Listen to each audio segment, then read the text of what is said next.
As a chef and restaurateur, I know what a happy dining room feels like, and it's gotta feel the same when I'm cooking for friends at home.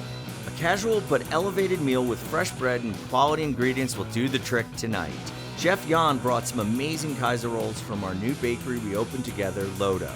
And hospitality director Tyler Winterholler brought his new mustache. We're shaking up drinks and slathering QP mayo on everything, so everyone leaves my home full of life and buzzed on happiness. Jan, thank you for coming. You brought some beautiful bread, and we, of course, the bread eating champion, Tyler, who loves bread. So you were up all night making this bread. Correct, yes. Luckily, I don't live too far from here. So tell us about the bread, Jan. What kind of bread did you make for us today? Yeah, so we actually have a Kaiser hoagie roll here, which Kaiser rolls are like typical Austrian breakfast roll. There's some milk and butter in them, which makes them toast up perfectly, but also gives them a really lovely texture. Because these are like soft and chewy, but a little bit of crust, which I think is the ultimate thing for a sandwich, right? Yeah, exactly. You just want to bake that at like really high temperature and you get a nice crust out there. And Tyler, you just like all bread. I like all bread, but I like this type of bread that's warm and gooey on the inside and crispy on the outside. Have you ever met a bread you didn't like? Never. Bread is such an important element of everything we do. For me, it's about the simplicity and just the quality of the bread. And so I'm gonna do two dishes, a beef tartare, which requires a vessel to eat it, which is bread. And I'm not gonna toast this, I just want the bread to stand out with the texture of the tartare. And then of course, you have bread this beautiful. You have to make a sandwich, right? I mean, there's just no other way around it. So I'm gonna do the French 75 blackened fish sandwich and toast this up just on a griddle with a bunch of butter. And that's what we're gonna do. So I'm gonna just cut this filet mignon up and I'm gonna hand cut it. You can certainly buy ground beef. I don't think it's as good, or you can ask your butcher to cut up the filet for you or grind it for you. But filet is so tender, so easy to cut. So Frank, what kind of filet should people look out for to buy for? You can use a ribeye, but you want something pretty lean, something really moist and chewy. Like, so a beef tenderloin is like, there's not a lot of muscle in it. It's already tender. So that's why I like beef tenderloin. Is it because there's very little marbling in that, or do you want more marbling to add more flavor? So you do want marbling when you're cooking a steak. When you cook the steak, the marbling is the fat that goes through it. That's what breaks down and melts and makes the meat moist. When you're doing a filet, you don't have hardly any marbling because it's the inside. It sits inside the rib. It doesn't get a lot of exercise or movement on a filet. That's why it's so tender and soft. While I'm cutting this up, Jan, you brought a cocktail for us because we definitely want to leave here full and buzzed. All right, yeah, so I brought a little cocktail here with some fresh blackberries and sage, lemon and honey. I'm just gonna pour that all in the shaker. Add some fresh sage to it. Give that a good shake. And then we'll pour that over some ice. And you can top it off with your favorite ginger beer. Or if you want to have a fun night, you can just use your favorite Prosecco or champagne to top that off. That looks delicious. And then just some fresh sage to garnish it. Some blackberries. And the sage and the fresh sage and the blackberry will go really well with the tartare flavors and that delicious crispy bread. Cheers, Tyler. Thanks. So I'll get the tartare started. Yeah. So I already have the beef chopped up. So I'm gonna make like an aioli, so to speak. But I'm gonna take some fresh garlic cloves because I love a little garlic in it. There's a million ways to do tartare, right? Like you put the egg yolk on top. I'm not a big fan of the egg yolk on top because the times I've had it with an egg yolk on top, they usually will mix that in for you, right? When they bring it to the table, you don't usually just pick through a tartare that has an egg yolk on it because I think that doesn't divide it very well. So I like to mix everything in. And I don't mind some big chunks of garlic because it's spicy, right? is this a traditional aioli? There's so many different forms of it nowadays that people. This is the Frank aioli. This is me showing you if you were gonna make it at home and you don't feel like taking egg yolks and emulsifying it with olive oil, I'm gonna actually use some QP mayonnaise, which mayonnaise is an aioli. So I'm gonna put that in my bowl, my garlic. You can use cornichons, capers, million things to put in it. I like pickles. So I just have, I'm not gonna put too much in, just a little bit of diced pickle, because I think the acidity from that works really well. Shallot. So it can usually have red onion in it or something, but I love a shallot. So I'm just gonna do a little bit of diced shallot in this. Smaller is better, because you don't want to bite into a big thing of shallots. Are shallots less spicy than red onions, or? Shallots are a little more mellow than red onions. They don't have that acidity, that big bite to them, so that's why I love a shallot. But these are just raw shallots, they aren't. Raw shallots. Just give this a quick chop through so there's no big pieces. I'm gonna add that into my bowl. And then, oh, how do you feel about anchovies? The more the better. Because I feel like that's a quintessential part of a tartare aioli. So I'm just gonna mince up some regular old canned anchovies. I just love the saltiness of an anchovy because it's that interesting salt. So this is I guess my version of surf and turf, right? Okay. Yeah. So you need a little mustard with steak, and just one of the things I love. Is that traditional mustard or It's Dijon? Dijon mustard, so it's got a little spice. Splash of Worcestershire. And then I'm gonna put my mayonnaise in. Just a little? Just a little. I'm not gonna probably use it all. So I'm gonna use a little bit of Tabasco just to give it a kick. Just a couple dashes, because I love Tabasco with steak. So, nice big pinch of salt. It's a good pinch of salt. I mean, it's raw beef, it's rich. So I think when people are cooking at home, they often don't put enough salt in, and they wonder why it doesn't have that taste that it has in the restaurant. So basically, this is like an aioli, right? I mean, I'm just cheating by buying mayonnaise, but I'm buying really rich. That mayonnaise, QP mayonnaise, is the best mayonnaise in the world. And it adds so much flavor to things. So,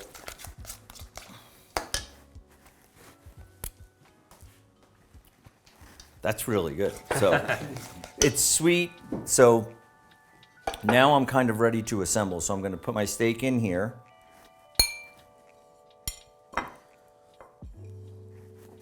And then I'm not gonna cover it with this. I just wanna coat it with this.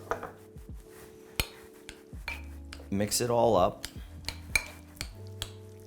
I think, in the restaurant, we usually would like ring mold this or something, but I think if you're doing this at your home, I like to just do, you could quite honestly just throw it on a plate, but if you do just a little quenelle,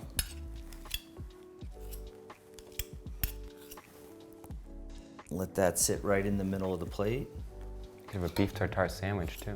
Because your bread is so good, and I have eaten a lot of it in the past couple weeks, I like the idea of just giving fresh bread. I think sometimes we're making croutons and stuff because the bread isn't fresh, when I think just a nice, like the crust of the bread and the flavor and the moistness of the bread work really well with something like this because it's not impeding it. And then what I like to do is just put a little bit of extra virgin olive oil. And this is just like a really nice fruity extra virgin olive oil. And I think it just helps elevate the bread. It's like butter. If I could justify putting butter on this bread, I would. This is what I am serving because I think it really elevates the bread. All right, I'm excited for this. I'm very excited.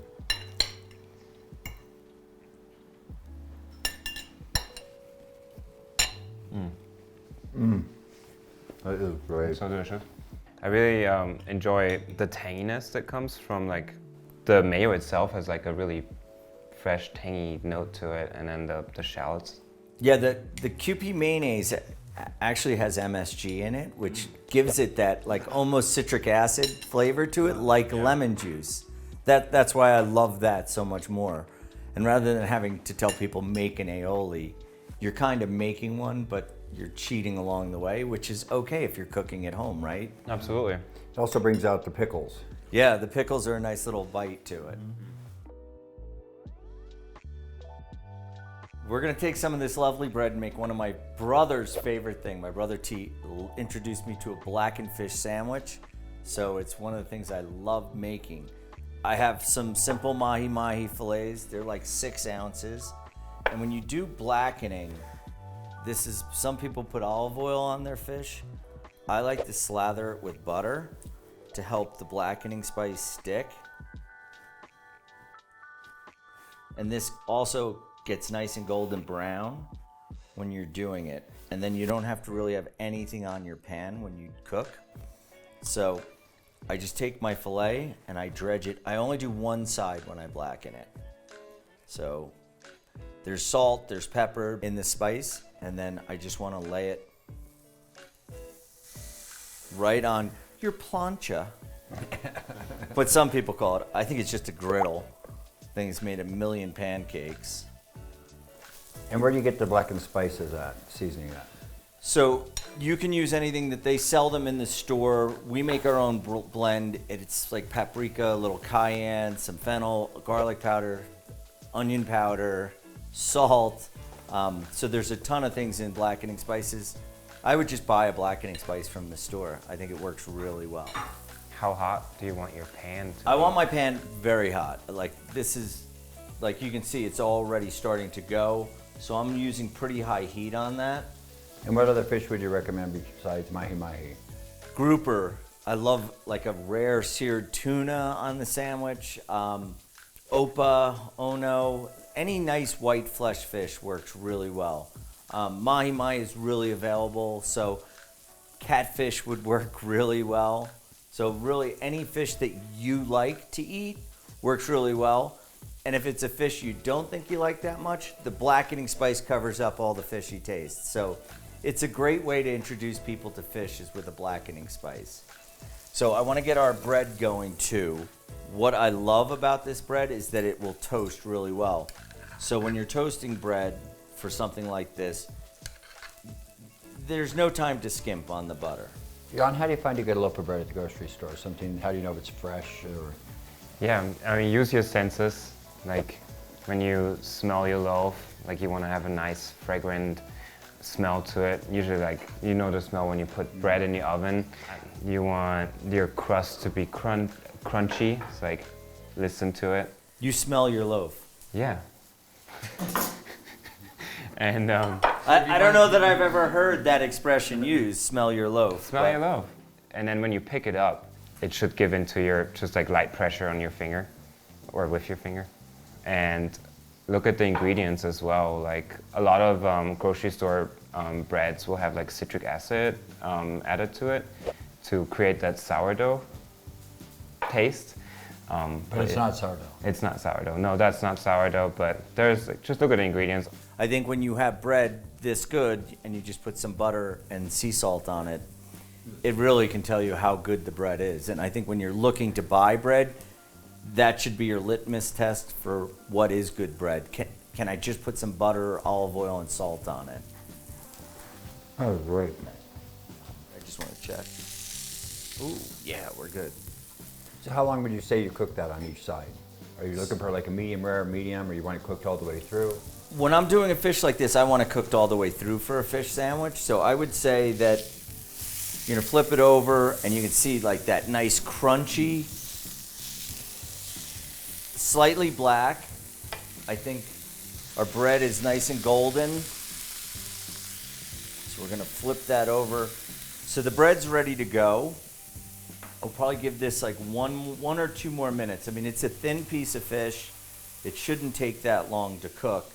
So now we can get ready I want to put a little remoulade on it, which is like a French mayonnaise, basically. So I'm going to go back to my QP mayonnaise as our base, because you saw how good it was in the tartare, right? A little more. I'm making a French tartar sauce, but instead of pickles, I'm going to use some capers, and I'm just going to chop these capers up. Not that you couldn't put them in whole, but I'd like it if they mix in a little bit so you get more than one whole big caper bite. And what does that add to the sauce? It adds that briny flavor to it. So much like you would use a tartar sauce to dip fish and chips in, this is basically the same thing. I think it's a little more elevated because the capers are not quite as briny or as sour as a pickle. And I'm looking for something a little more mellow than that. So, just something to help moisten it up. So a nice squeeze of lemon juice in here. Some salt. Some black pepper. And then just a dab. I know it seems like a theme we're using QP Tabasco, but a little Tabasco because I do want that spiciness from the Tabasco. I like to just put a little pinch of Dijon mustard in. And then this will be our remoulade sauce. Super easy to make. Actually goes really great on a hamburger.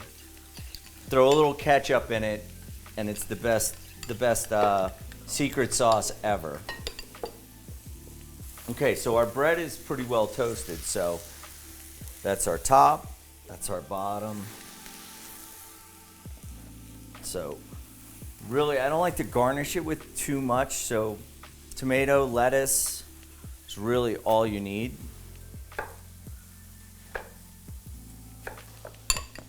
I like to go top and bottom with my remoulade sauce.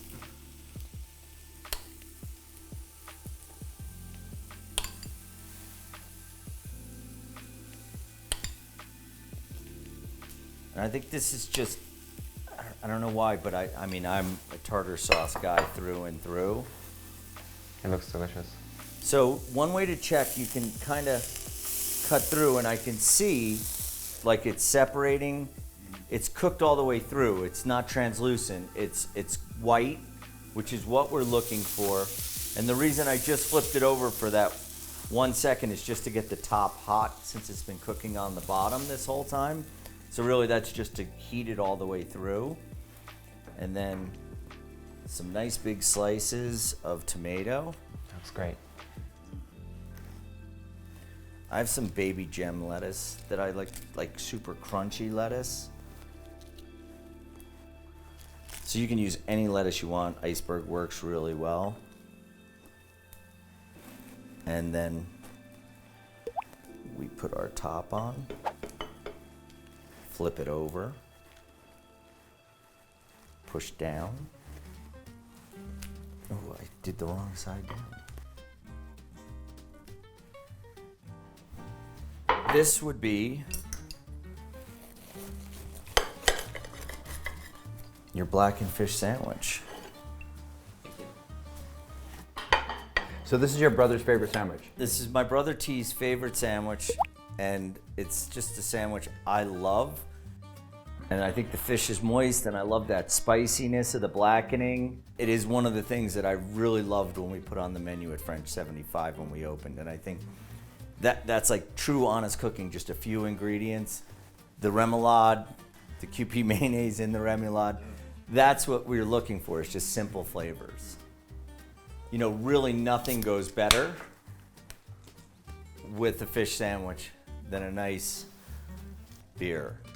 Jan, you brought this beer because you think it goes really well with the blackened fish sandwich. Yeah, so this hazy IPA has like lovely citrus notes to it, and the hops just work really well with the fish as well. So it just complements all the ingredients in that sandwich there. Thanks so much for being here with me today, and I'm excited. I love working with your bread, Jan. Tyler, pleasure as always. Love the mustache. Never turn down an invitation to have dinner with you, Frank. Cheers.